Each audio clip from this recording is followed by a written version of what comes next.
Excellent. Okay, so we were just talking a little bit about the response or the interaction between you and your family when you found out that you won the Nobel Prize, and Uh, and you had a really great experience with your dad. He was visiting at the time. Can you help us no, understand a little? that was years earlier. Ah, okay, That was when the New York Times broke the news that we had made the discovery.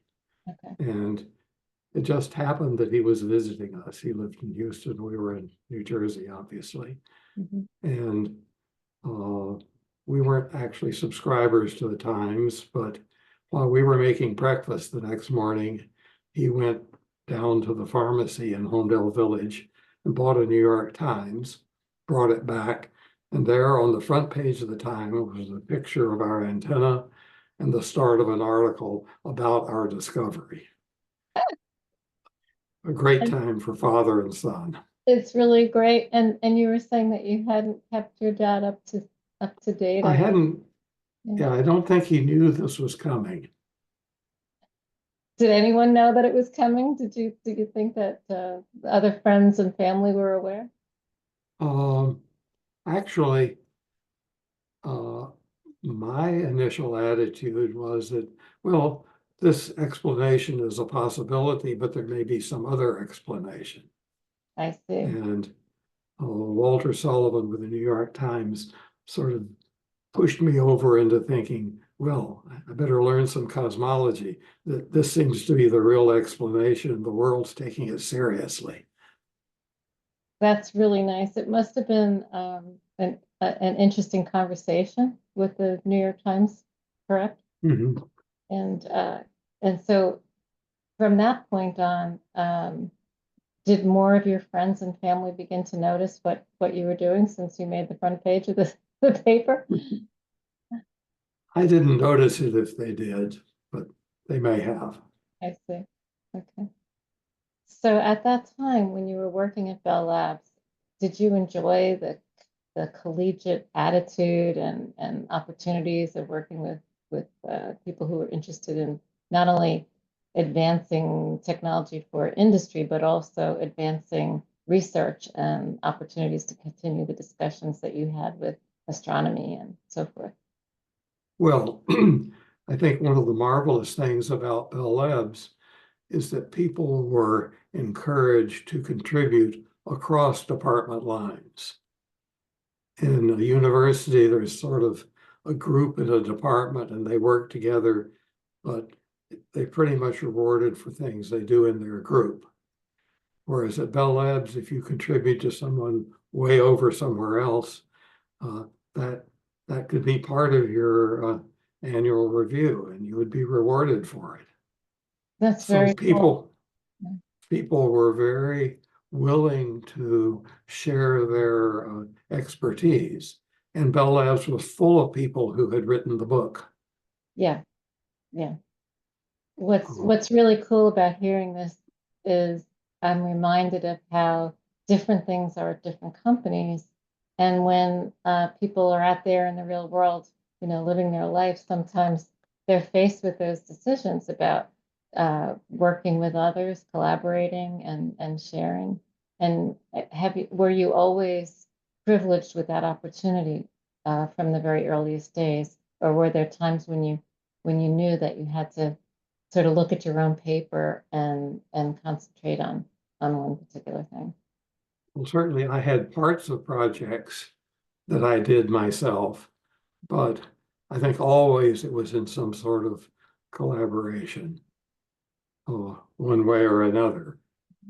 Um, One of the other marvelous things about Bell Labs was the idea of when something comes up, you get to the bottom of it.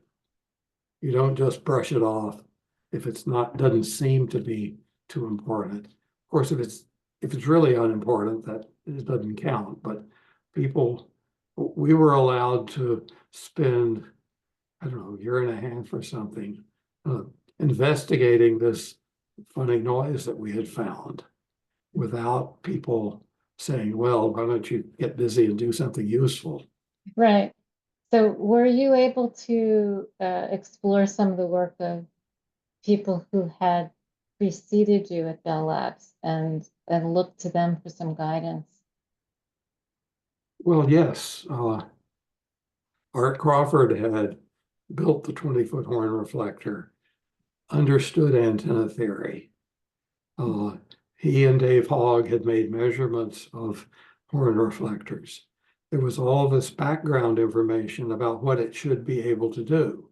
Mhm. If we hadn't known what a precise measuring instrument it was, we probably wouldn't have paid any attention to the excess noise, or nor would we have tried to make the measurement we were making.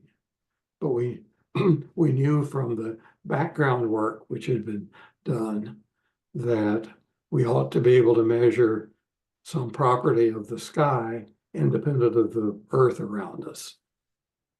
And this is And right on the that, tails of Jansky as well, correct? mhm.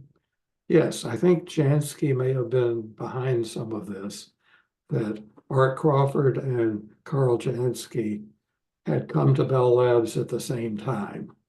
They had even roomed together for a while. And Jansky made the discovery that there was radio radiation coming from the center of the Milky Way galaxy, Mhm. which was sort of the invention, if that's the right word, of radio astronomy. And this was in the Depression, and there was people were working short hours, and there was a feeling that they had to really concentrate on Bell system things. So I think there was a feeling among the group that Jansky's discovery was not really properly followed up. So when they had built this marvelous receiving system for the ECHO project, and they knew that it could do things in astronomy that had not been done, they went out and hired Arno and me to do it and gave us support to do it.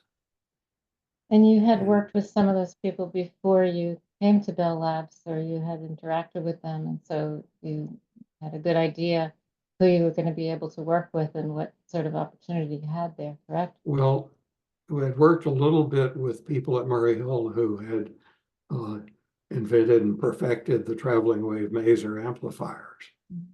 Uh, when I was a graduate student, they offered Caltech uh, a traveling wave maser, and I worked some with that. I didn't actually get to go to Bell Labs and do it because I had to finish up my thesis. But Radhakrishnan, who did, came back with great stories of how things worked at Bell Labs. Legends. Mhm. Legends. I find it interesting that even Jansky had to put his work in the drawer and do, attend to, was it war work? I think it was, correct? I think it was doing government work during that time Well, during the war, yes, yeah, but that was quite a few years later. yeah. And so even these incredible legends didn't Mhm. have the liberty to just decide exactly what they were going to do all the time. There were other priorities, right? Well, I think in defense of the Bell Labs people, I would say that I think Jansky's discovery didn't really come to the fore and wasn't really appreciated until after the Second World War, when radio astronomy started to be really developed and took off. But between, let's say, 1932 and 1946 or something, very little happened. Right. And then I think after he passed away at a very early age, his brother gave a talk, and that talk, it seemed to me even, and his brother had worked at Bell Labs before or had known the people at Bell Labs. Somehow he facilitated the interview and hiring of Hmm. Carl. Hmm. I didn't You know know, that. yeah. So and when he gave this talk at a banquet, he sounded like he didn't even understand all of what his brother had achieved. And they Hmm. were raised in a family filled with engineers. You know, his father was the professor Right. at Michigan and went and started the group that became NIST, I guess, or was started out in like 1902 to 1905, sometime around there, in the group that became NIST. And so he was really like one of the fundamental engineers of his day. And Carl himself was named after Carl Gustav, right? So Hmm. of course he was named after a famous engineer. And if you have a name like that, maybe great things are, you expect great things of yourself. I don't know. Hmm. But his brother, who was president of the group that was IEEE at the time, you know, in 19 or early days, he was the president of IEEE. He was in awe of his own brother. So I can imagine what it Hmm. must, you know, Right. like. Yeah. And Yeah. I think he felt that his brother had not received the proper recognition. What do you think? Uh, I think in his life, he died too soon. If he'd lived a little longer, he would have understood what came of his discovery. Yeah, it's If he'd the lived another 10 years, but it's unfortunate that nothing much had happened by the time he died. right, right. But you went back to this topic and explored these areas, correct? Yes, well, at Crawford Hill, there were people like Art Crawford and a number of other people who had I'm known sorry. Carl. I'm sorry, just a moment, please. Sorry about that. Mhm. So, where were we? Oh, we were talking about Carl Jansky, I guess. Yes, yeah. Mhm. So you had returned to this topic that Carl Jansky had been exploring, correct? And there were people at Crawford Hill who were already following up on that topic for a while, correct? At that point? No, I don't think anyone else I think there was one thing in the late 30s that Carl did to make yet another measurement of radio astronomy. But other than that, I don't think anyone at Holmdel or later Crawford Hill Mhm. had done any radio astronomy as such. Interesting. Very interesting. But So, they'd used the appropriate technology for doing satellite work, of course. yes. Yeah. And so when you came to Crawford Hill, they had already done Project Echo, and was Telstar already completed, or was that when you arrived? Telstar was still active. In fact, the Horn reflector had one of the reasons we started out at 4 gigahertz was that they had put a receiver for Telstar on the 20-foot Horn reflector. Mhm. And that was a very good thing because that's a frequency at which the galaxy is not very bright. And Mhm. so when we found the excess radiation, it was clearly excess. Right. And you had a very precise instrument to do this measurement, right? So you could, Right, and right. so although you were investigating other topics when you discovered the measurement that you made. Well, what we were doing was looking to see potentially if there was a halo around our galaxy, Mhm. which was making radio radiation. And to do that, Arno had built a very accurate co-load, which supplied a reference noise source. And I made the receiver which could accurately compare the two, the antenna to the reference noise source. And we did that because we understood that the antenna was reliable and should be able to, well, what came out of it ought to be what's in the sky, not something else, like most radio astronomy or most radio telescopes. Let's see, I've forgotten where we were headed. So I think where we were headed was what you discovered instead of what you were looking for. Oh, yes. Well, we discovered that the sky was brighter than we had any reason to expect, extrapolating for lower frequencies or higher frequencies. We expected to see something near zero. We actually were going to, we're planning to make a measurement at a lower frequency where we expected to see something. But it looked like that would be impossible because at the high frequency, we're expected to see nothing. We saw something that, although it sounds pretty small, was really overwhelming. That it was much, much too bright. We thought of everything we could think of that might cause it, and that ruled out almost everything that might be causing it. When Arno happened to talk to Bernie Burke one day, and neither of them later remembered what the original conversation was about. But at the end, Bernie said, "What's going on with your crazy experiment?" And Arno laid it on him that we had all this excess noise at our, if you will, our reference frequency. We're expected to measure zero, that we couldn't understand. The background of this is that Arno and Bernie had been on an airplane going to some meeting in Canada, and Bernie had been asking what we were going to do.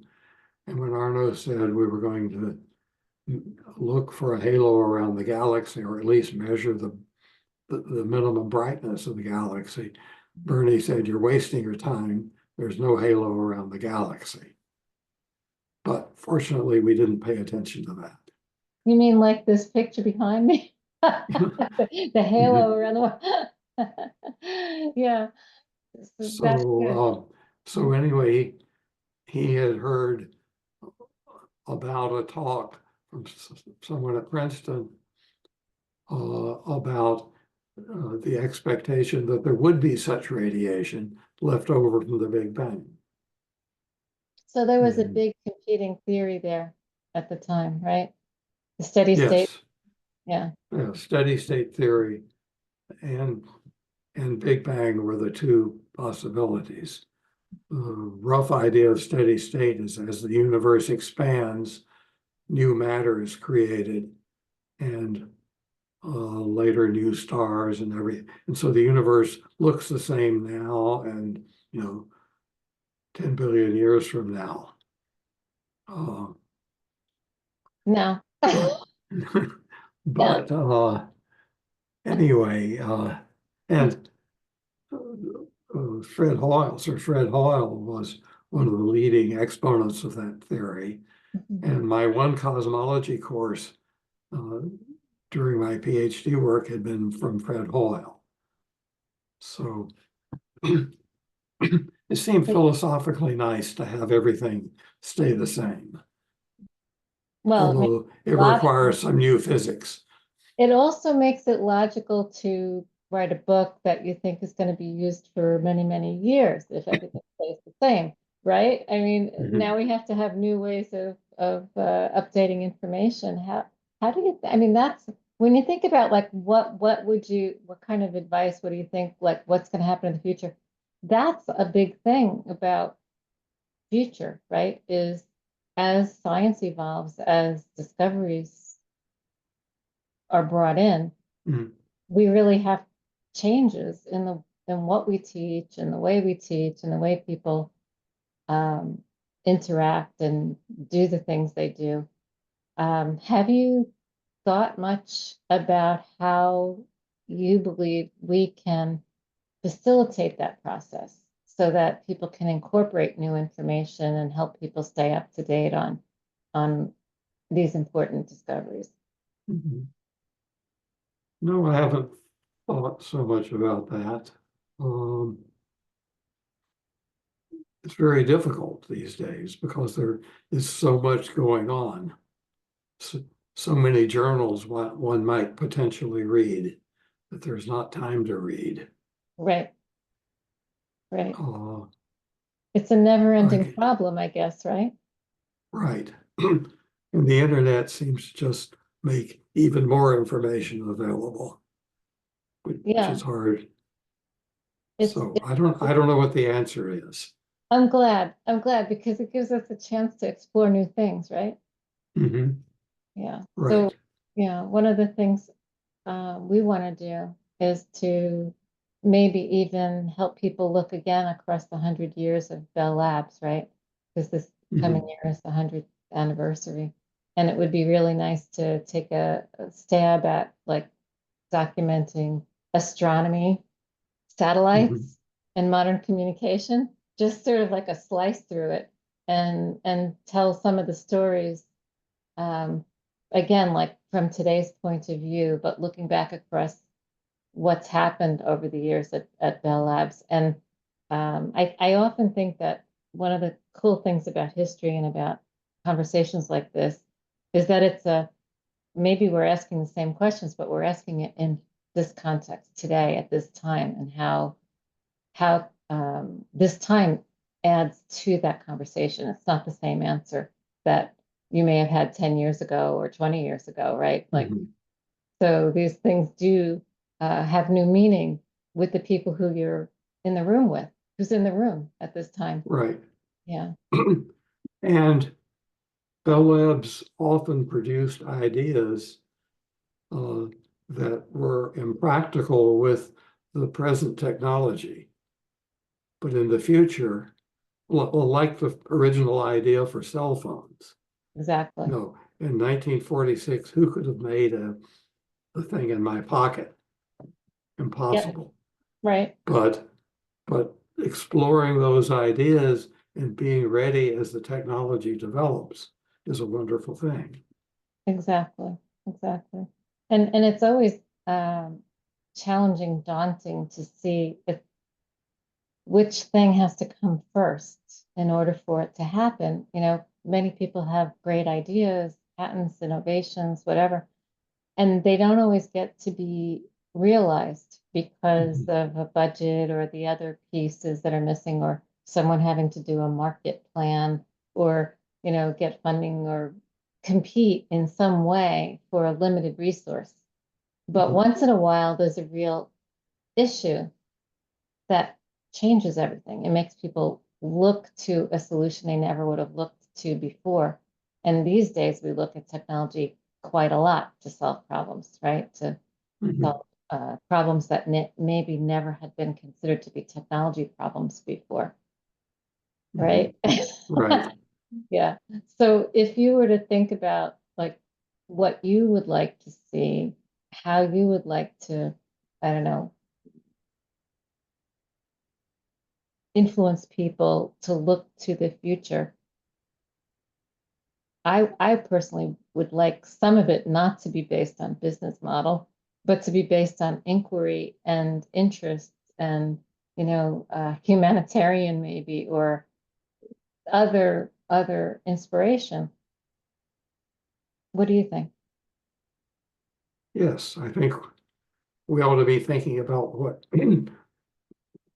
we need or what would help people as opposed to what would make money. Right, right. Yeah, I think Um, sometimes people wait, they end the conversation too soon, mhm. so they don't have a chance to explore who might need that thing or what it Mhm. might be needed for. Because there's some little part of the equation in the beginning that might be some kind of an equation having to do with who's the market. And then it's difficult to answer the question if the thing doesn't exist, right? Mhm. Like, Right. yeah, even the phone that's in your pocket, how did they ever Well, answer? yeah, who would have thought all the things we would do with the phone that's in my pocket now? Exactly. Yeah. Uh, And it's not until you make it and let people start working with it. And I don't know, the guys at Apple have a good idea that really turns into a marvelous thing that I'm sure the original cell phone people didn't understand. absolutely. Yeah. I mean, I remember one of the adventures I went on with people at Bell Labs. We were trying to convince a company that that we could put music on a wireless platform in the cloud and allow people to download one song at a time onto a device that would have memory on it. And they just were against it. It was, no one is ever going to buy that. That's not our business model. How will we, license it and all that? And Apple did it, and the company we were talking to wasn't Apple, was not. And to see that you can have all the answers and still people say no, they reject it. This must happen in a lot of people's lives, but I think at Bell Labs, we had a chance to see it at all different kinds of industries, all different kinds of scale and scope, and certainly universe scope is quite amazing, right? I mean, Right. yeah. So the people who ran Bell Labs when you were there, who was the president of Bell Labs when you were there? First, when you first Bill arrived? Baker is The first, the one that I guess I first remember, yes. and I think there was another one until 1970 or so. Who was that? Who was the one after that? The one who brought in Compner, but we were talking about the traveling wave. Oh, Yeah, those I people. don't remember who brought Rudy in, but Yeah, yeah. But Rudy those was a great guy. who was Rudy? Yes, Rudy. yes. Tell me about Rudy. Um, I don't know that I knew him very well, but he was, I guess, I was an MTS. Art Crawford was my department head. Roy Tillotson was the director, but Rudy was sort of in charge of all of Crawford Hill. He was called an associate executive director, connected with John Pierce. Right. It was Pierce I And was trying to think of. That's the name I was trying to think of before, John Pierce. right, I know about his JJ coupling, his right. yeah, Yeah, one of the things about John Pierce and J.J. Coupling, well, he wrote science fiction under the pseudonym J.J. Coupling. yeah, And a couple of years before the Russians launched Sputnik, he wrote an article about the possibilities of radio repeaters in orbit, in other words, communication satellites. And I credit John Pierce with Bell Labs being ready when satellites became possible. They were ready to do something with it. I think it And must have when, also been Pierce's somehow personality influence, that kind of creativity that allowed for the whole organization to be creative. And I could be mistaken, reading from the pages is different from knowing the person. What do you think? but he started a lot of different things at Bell Labs. Mhm. He, he didn't finish many of them, but he started a lot of them. He would Is get that other why he people. left suddenly? I remember he left suddenly. Did he leave suddenly because of, do you know why he left No, suddenly? I don't. No. But he would go around planting ideas in the right place, and a lot happened because of him. That's amazing. That's wonderful. I really, Yes, yeah. that's what an executive ought to do. Uh-huh. Uh, and on this subject, one of the marvelous things about Bell Labs management was that they were scientists who had come up in Bell Labs, Yeah. and they knew that they should trust the people down at the working level to have new ideas, and rather than, well, John could plant ideas, but Yeah. trust the people down there to work with them. Yeah. Or if the people down there had ideas, take them seriously. Yeah. I remember when I first came to Bell Labs, every person, the researcher had a department number. And they Mhm. had this expert database. So if you were looking for someone who knew the thing, whatever that thing was, presumably you'd know the person already, or you'd know where to find the person. But then if you didn't know any of that, there was this great structure in the department titles, department numbers, and in the Yes. yeah. And you could find experts who would know that thing, right? Now Mhm. it's like everybody has the same name, everybody has they were all replaceable. I remember one time when they laid off somebody who won the Nobel Prize that year. In chemistry, I think it was. I can't remember. I just thought somebody at Crawford Hill, I thought it was. They laid off one of these people and I don't know. But anyway, information became harder to understand because they tried to improve the way the way the staff was managed by Mhm. mapping to like best practices from other companies, right? And Yeah, and in an and org they had best practices. they did. And they had Just a little. an organic, process that really worked, Mhm. Yeah. Right. And unfortunately, well, it's probably more usefulness oriented these days, but I don't know. I'm not close enough to Bell Labs to say what's happening. Right, But right. the other thing is that they were funded from sort of a tax on the telephone bill. 1 or 2% tax on the telephone bill ran Bell Labs. And it was a steady source of funding. You didn't have to write proposals every year to keep your funding going. You could think about your work instead. Yeah. Much more productive than being a professor. Even writing proposals is a crazy process. You get Mhm. feedback from people and you wonder, who is this that's writing this thing? It doesn't make any sense. You know what I mean? Like, Yeah. oh, yeah, yeah. Some of the feedback I've seen on grant proposals is you really have to wonder who's writing these things, who's writing the Mhm. feedback. But if you, let's see, let me pause this for a second. I don't want to have to edit. Family who, Okay, great. Okay, I'm recording now. Tell me what I about. didn't point out about my dad was he was the first person in his family to go to college. And although he was a chemical engineer, uh, he the operation he was managing used a certain amount of electronics.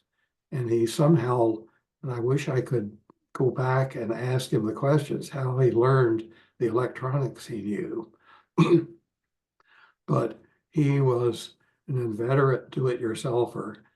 Uh, he he would fix lots of things around the house, and he included me in all of this. And I learned that was almost anything around the house that broke, that if I was careful, I could take apart, probably discover the problem and fix it and put it back together and it would work.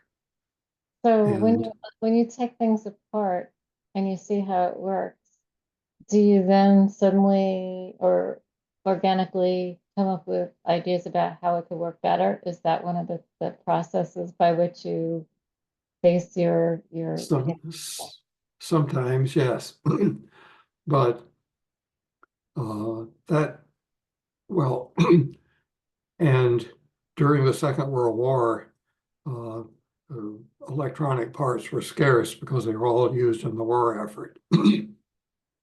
And our radio, one of the output tubes blew out and he couldn't get a replacement.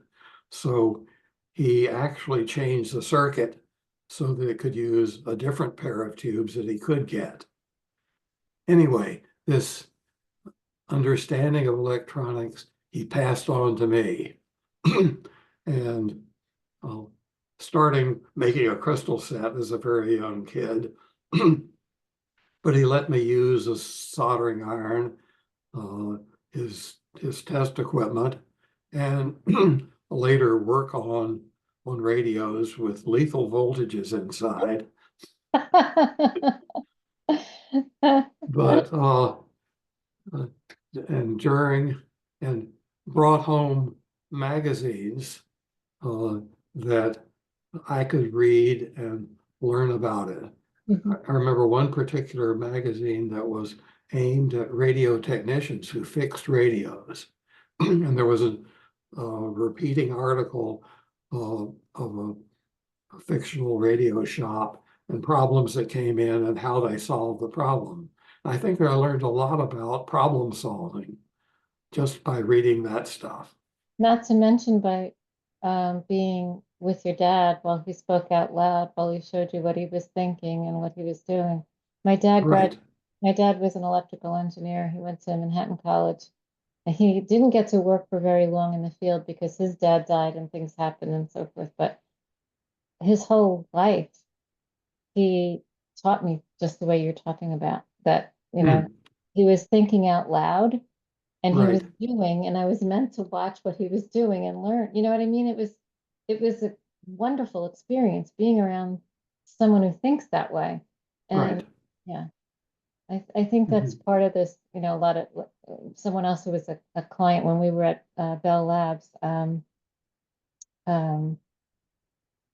Nelson Riddle's son was one of our clients. And Nelson Riddle, are you familiar with Nelson Riddle? Do you know who he is? I remember the name, but I'm not. So he was a musician and he really, he Mhm. lived here in Remsen and Right. yeah. So he was like really famous for working with the Clooneys, Rosemary Clooney and Mhm. Frank Sinatra and, just Right. like very successful groups. And his son was also incredibly talented and, but he took a different path, but he learned everything, at the in the home. He learned from Mhm. this incredible person, and he had an education. So he had the DNA, he had a master class every day, and he had an education. The guy, like, you can't go wrong, right? So, Mhm. and I think about that like as a kind of a icon of families, like your family, right? So you Mhm. had this experience at home. Do you think your family did the same thing with your children? Do you think you had? Uh, my daughter fixes a lot of things around the house. She's the honey and honeydew. Yes, I love it. I love it. My two sons didn't, well, they do their own things, but they don't fix things around the house so much. I used to think everyone was like my dad. I used to think, it was normal when he didn't know something, he would make it a point to learn that thing, right? Mhm. And he seemed to have an ability to learn things, which was really great. And so I never thought in my life that I wouldn't be able to learn something new, right? It was Mhm. because I watched him. And I wonder if some of that is some other thing that you learned from him because Right. yeah, so that he Yeah, took. that you can, well, in a more microscopic sense, you take something apart and figure out how it works just by looking at it. Yeah, Mm. and that's a different kind of like a certain style of learning too, right? Which is Mhm. probably deeply in us, in our DNA, in our vision system, in our brain, the way we learn. And I think when you think about the people that you work with, you probably learn from them watching what they do also, right? Right. So Hmm. the person that you, Definitely. yeah. Do you have memories of that from your work with colleagues or teachers or other people that you observed? Uh, well, I certainly learned a lot from my Bell Labs colleagues. Um, I don't think I ever tried to compete with them, but I could watch Charlie Burris put together a millimeter wave diode, see how it works and understand it. And that was certainly helpful in using it. And when we got off at Kit Peak or somewhere and there was a problem, that understanding was very useful. So all the places that you visited um, in your pursuits of discovery Mhm. and learning and building this um, rich legacy. Mhm. um, which are the places that you wanted to go to, aspired to go to, took a while to get to, or enjoyed the most, or still want to see, is there like an adventure in this adventure? Hmm. Well, I think probably Crawford Hill was the place that I enjoyed the most. Yeah. Um, I can't think of another place that I learned more or, you know, I'm really glad and it's right here. It's right. really, I'm really glad that they preserved the place, that they're Mhm, going to restore it, that they're going to make a park there and that it's named for you. mhm, That's it's very comforting to know that and mhm. exciting. Yeah. Yeah, the building is sort of deteriorated, and I don't see how Homedale could support that. But anyway, they don't have it. They don't have to worry about Right. it. Yeah. But So uh, for the future kinds of things that we talked about a couple of years ago, thinking about maybe a curriculum or a sharing, one of the ideas we've had with some of the local teachers is to feature local heroes like yourself, you know, mm, and like make some curriculum that helps people understand the richness of Crawford Hill, the local Homedale, the people of Bell Labs, the people who are in those fields or related fields, mhm, and then make that like a fundamental part of the project, which would then be shared. Like it would be this is a thing we can share with you. You know, these are our mhm. local heroes, and this is something we can share with you. Um, we There haven't could quite. be I'm there sorry. could be something that could be played on the spot or loaned to schools. Exactly. Right. And that we do it like Homedale will have this resource. It will have this park. It has an amazing school district.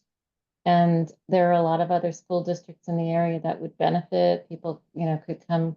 I actually really like the whole notion of lifelong learning where people get together and you've come out and met with students and listen to them tell their ideas. And I know so many people who've enjoyed those events.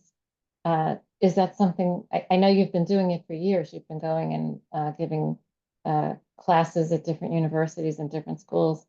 Is this something that you would encourage other people to do? Hmm, yes. Can you Mhm. can you tell us why? What is it that you see in it? What's the value that you see in this? Well,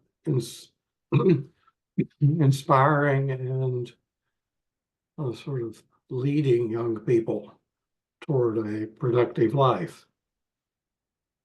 Do you Um, think that people who participate, like me, I'm older now, right? When I go in and I meet with these students or I hear them talking to you or to other people, I learn things even from the younger people. I learn how they think, what they value, I hear the questions that they ask. I hear the ideas that they have. Like as you were saying that your boss would come around and drop ideas into different departments, right? And say, maybe you mhm. could do this, maybe you could do that.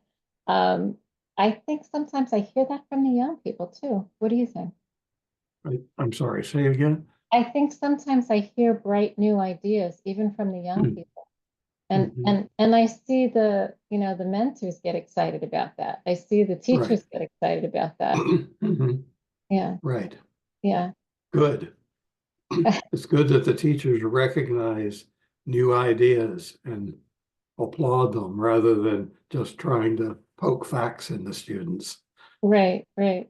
So I hope that's something that we can, do ongoing, that we can learn, like Mhm, pivot and evolve the how people learn, how people can teach, how people can share, and how it can be done across all the ages. Like not learning isn't just for young people, right? So if you mhm, were working today, if you were still at Bell Labs today, right, as an employee at Bell Labs, and like some of us are facing a certain age, like do we decide to go back to school? Do we learn from peers? Do you have suggestions? mhm. Do what? Do you have a suggestion about how those of us who are older Oh, would learn something new? Yeah.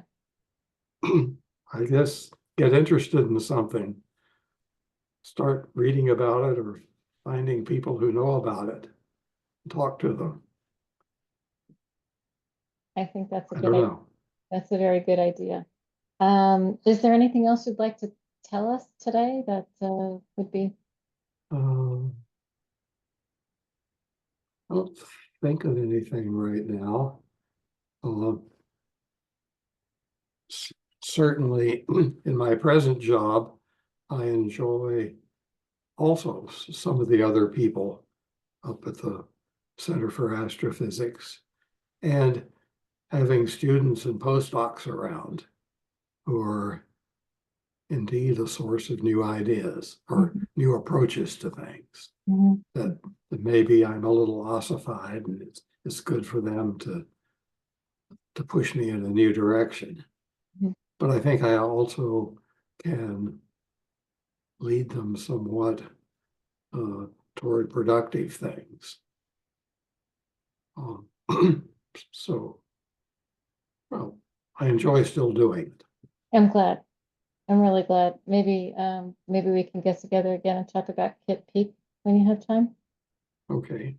Does that Mhm. sound good? Excellent. I want So I to. don't know that you have answers to all those questions, but I don't know. Let me just. I don't think I asked any of the questions. Does right. it matter? Okay. What do Well, you think? we're sort of running out of time, but Yes, yes, I think we are. So I'm going to just put this on pause. Okay. when I was a first year graduate student, Mhm. uh, I guess I had done what I wouldn't recommend. That is, I picked a good school without any idea of what thesis projects might be there. So I was looking around, but I was living in uh, some rooms in the faculty club called the Athenaeum at Mhm. Caltech. And there was a British astronomer from Cambridge there and another Brit. And we got friendly and did things like over Thanksgiving, we went to the Grand Canyon and walked down and back up. But we did a number of things together. And David Dewhurst, hearing about all my interest in radio and electronics, told me about the new project at Caltech, building a radio interferometer, thing I ended up joining and doing my thesis with. So he introduced me to John Bolton, the professor, Very cool. and that was the beginning of my interest in astronomy. Do you advise that anyone at any age could jump into astronomy? Do you think it's a subject that people can actually begin to do at some later time in their life? You probably need some physics background, but yeah, astronomy, I think, is one of the more approachable subjects. It deals with things that lots of us understand, at least in a rough sort of way. Thank you so much. Thank you. Yeah, I